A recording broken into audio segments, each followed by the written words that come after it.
Hey guys, welcome back to the Pimax booth here at CES 2020. It's been a really busy day. It's 4 p.m. already here. People are starting to leave, so that's a perfect moment to actually do another video. Guys, first of all, come here. I'm going to show you something. We found it at last. it's over here. Digital Trends Award, AR and VR. We are best in show.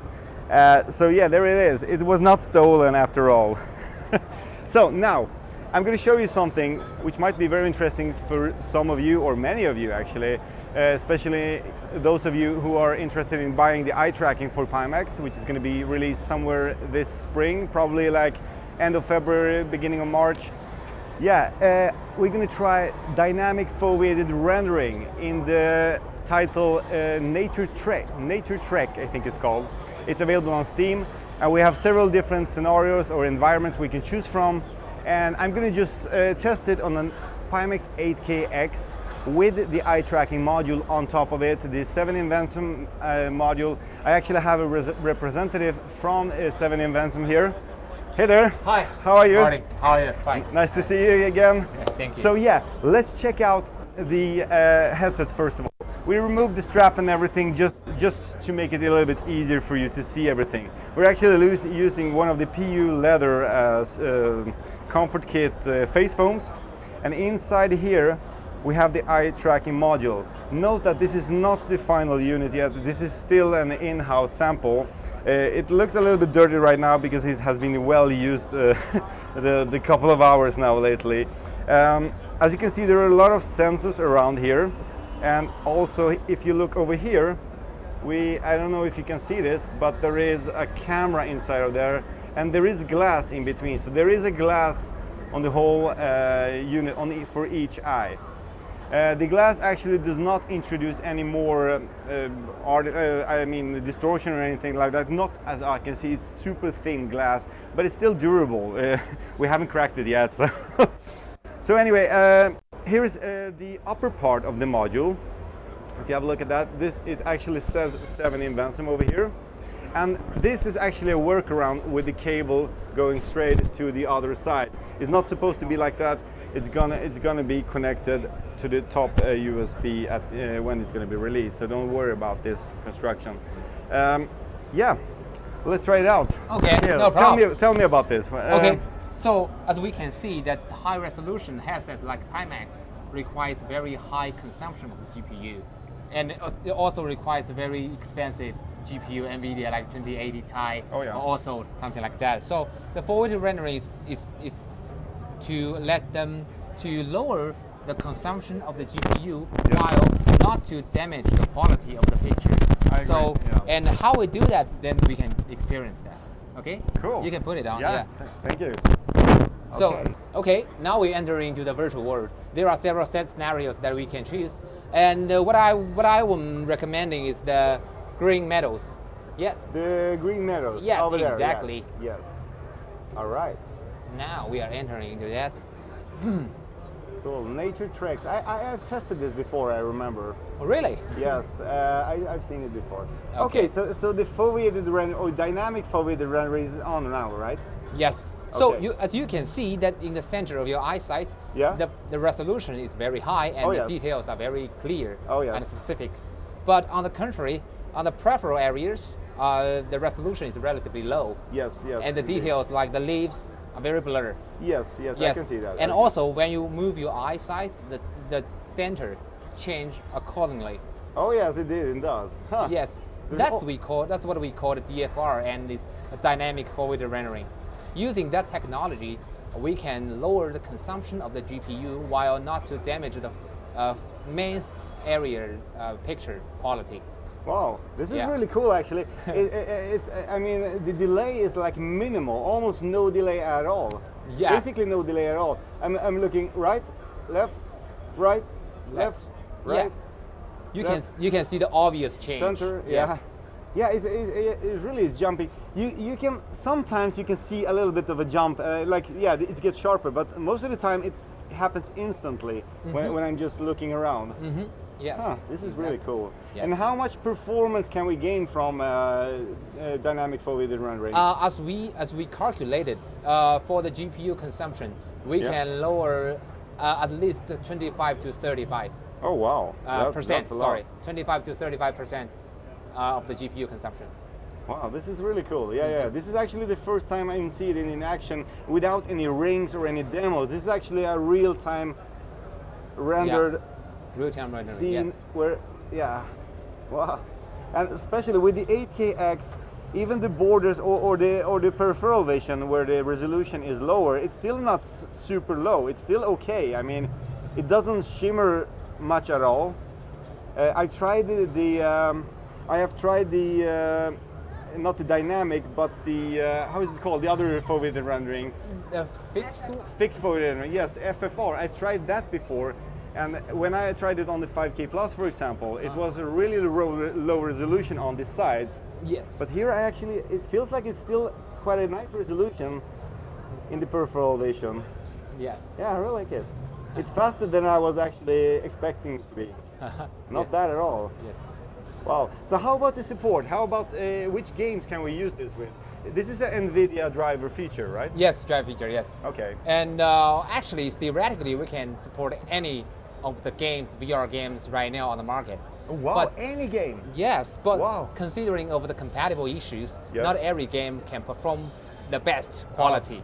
So okay. if we want to make the best, we maybe need to do the adjustment and the optimization in the I see. future in terms of the eye tracking technology. Wow. Yeah. Okay. So, but on average, I Yes. think we can expect somewhere around maybe you said 20% or something like that. Yeah, at least 25%. 25%. At least. At Oh, least wow. 25%. Yes. This is awesome. Yeah. I mean, I can just imagine in especially heavy games or simulators where the peripheral vision is not that important. It's still there, but it's not that important. You never really look at like 140, 170 degrees to the right or to the left.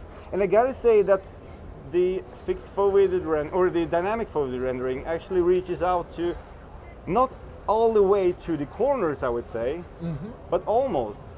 I mean, not Yes. all the way to the edges of the screen, but almost. So, Yeah. well, actually, yeah, it is to the edges. Wow. This is way better than I expected it to be. Thank you. Nice. So when can we see this being implemented into the PyTool or into the drivers? I mean, how soon can people start to try it? Now we are closely cooperated with Pimax, Yes. and expectedly we can have it launched on the middle of the February, Oh. and then people can pre-order it and buy it online. Okay, so you mean the module, the eye tracking module, will be available from mid-February? This is the first version, and in the later version we can have the eye tracking integrated into the Pimax headset. Oh wow, just which like will be the Tobii, whole right? one. Yes. Oh man, that's awesome. I think some people would prefer an integrated module. Yeah. And some people would actually want to just buy the integrated module one, itself yes, and yes, switch yes. it between the headset and so. Is it Exactly. difficult to put it in and put it out? I mean, It's very convenient. there are magnetic clips inside. Yes, as far as you I can know, just yeah. put it out. Yes. Yeah. Awesome. And it's supporting all of the Pimax headsets, or is it We can support all from Artisan to 8KX. even Artisan and Yes, 5K Super? exactly. Great, that's really cool. So mid-February, we might be able to get the eye tracking from 7Invensun for the Pimax, and it's going to be first of all the standard module, standalone module, and then there's also going to be an integrated Integrated one. version Yes. inside of the headset, just like Tobii eye tracking. Yes. What more to say? These cameras inside of here. Yes. There are two cameras here, and there are a lot of sensors around there as well. Yes. What does the sensors do, really? Those sensors are help to locate your eye pupil. Okay. Yes. Okay. And when the lamps put the light on your pupil, Yeah. the camera capture the eye map, Yes. and yes. then to locate your eyes on the virtual world. I see. I see. Yes. And I must ask here. This is the 8KX. We're using a special cable over here. Is it gonna be like that for all the headsets, or is it gonna be changed? Or We're gonna be definitely making optimization for the plugin, for this plugging in kind of method. It's just a demo one. is it just a demo? one? yes, Okay. yes. Okay. That's great. Yeah. because it is connected as well in the USB yes. over here. For yeah. 8K Plus, we can make it directly to this USB cable. Oh, yeah, okay, yeah, that's yeah. great, Yeah. that's great. Awesome. Well, guys, dynamic foveated rendering, at least 25% increase in performance. And actually, it's not distracting at all, I have to say. Well, I just look forward to play like Skyrim or something like that with this dynamic. Oh, one more thing. Yes. Can we change the? I mean, with the fixed foveated rendering, we have several modes. We have a balance mode. We have a narrow, aggressive mode, and what more? Yeah. Yes. Can we switch modes on this dynamic foveated? Definitely, we can. It's just about the range, different scale of the range. If we choose the balanced one, it'll be relatively small. Yeah. But if we choose the aggressive one, it will be large. Yeah. It's just the difference of the range. Yeah. Yes. Wow, really cool. Yeah, I can even see them when I'm looking up and looking down and stuff. Huh. Really cool. Well, thank you so much. No problem. Thank you My so pleasure. much. Look forward to try this in games soon. Yeah. So guys, what do you think? Well, eye tracking, I think for me, the eye tracking is one of the most, I mean, the dynamic foveated rendering is probably the most important feature of eye tracking. What do you think, Kevin? I'm going to steal your microphone over here. Hey Kevin, what do you think? Uh-oh, we're tangled. Oh, we're tangled. There we go. There we go. I'll just do this. So what do I think about the rendering? And well, you know, eye tracking in general is something that we have always felt was important. And as you know, I'm a giant advocate of eye tracking, and I wanted to keep it going at Pimax. You know, when there was some debate about the expense of it, I thought it was important, and I know you did too. Oh yeah, oh yeah. So, and we still feel really strongly about it, and we think that it does more for you than just the dynamic foveated rendering. Sure, I mean, indeed. everything from menu selections to, I mean, the things you can do with it are endless. Yeah. And the benefit that you saw is only if you don't code for it. Of course. So then we have these genius developers that who can running code around. for it They can code for DFR. Yeah, yeah. Indeed. They can do a lot with it. Yeah. So, of course. Yeah. I think there's a lot there. Yeah. I think it's going to take a little bit of time. Of course. Yeah. Of course. And of course, at Pimax, we are interested in helping. We want people to embrace that. Yeah. And so, you know, we're hoping to get a lot of testers out there, a lot of people who are interested, so that we can continue to build up some really nice library of things that you can use with the eye tracking. Yeah. And of course, we've got the integrated module that we're talking about in the future. That's and then so we have cool, the module that people are going to be able to get, you know, for their headsets, you know, as a module that you can install on your own. Yeah. So I think it's great, especially for people who already have a Pimax 5K Plus. They maybe don't want to upgrade yet. No. Maybe they want to wait for another headset or something. Well, the beauty of it is you just pop it out, just like the hand tracking. Yeah. You just pop it out, you get the 8KX, great. Yeah. You wait till next year for the 8KX, Sure. great.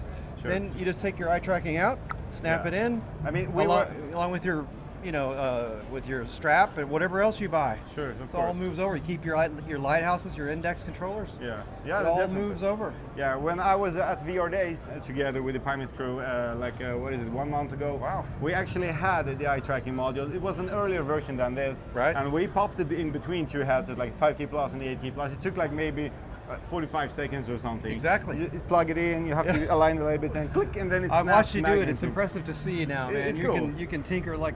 I was like super nobody's afraid. business. I was super afraid. You're afraid to it's break gas. it. Yeah, I was Yeah. super afraid, but it's not that fragile after all. I mean, you have to really like drop It's it okay. or something.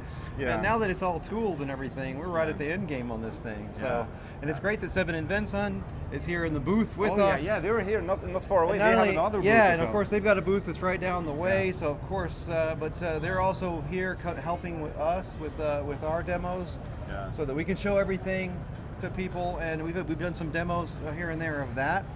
And we've got another booth showing hand tracking as well, so that's Yeah, great. And it's yeah. also the production version. Sure. So, you know, last year at the same time, a different world. Yeah. Yeah. So much has happened since then. Yeah. So much improvement. So many new things. We were and just it's- barely cranking out the 5K Plus in January 19. Yeah. And here we are beyond the 5K Plus, now all the way to the X. Yeah. Have the head strap, eye tracking, hand tracking. So many modules. Yeah.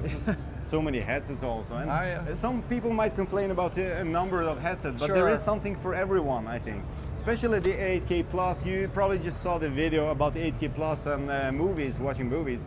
I mean, it's a cheaper headset than the 8KX, and you can watch save movies $300 on bucks. It. Yeah, save $300, buy some games, buy the I don't know, base station, the eye tracking for that matter. Yeah, all the eye tracking. It's like $200, right? Yeah. So If you're a backer. yeah, if you're backer, it was 250 or something. Right. Yeah, something like that. I'm getting confused. It's been a long day. Yeah, so the bottom line on it is that you can even get an artisan, and we're showing that, and people are amazed at the artisan. You know, the thing is a wonderful. We had a couple of reviewers come by and they say, hey, this is the best value for the money. Yeah. So anything you buy for the artisan on the module side, you can move over. Yeah. So you know, it's an ecosystem that serves all the way from $450 to $1299. Yeah. That's a pretty. You know, if someone says, "Hey, have the 450 and the 1299," you know, I don't know about that. You need some things in the middle there.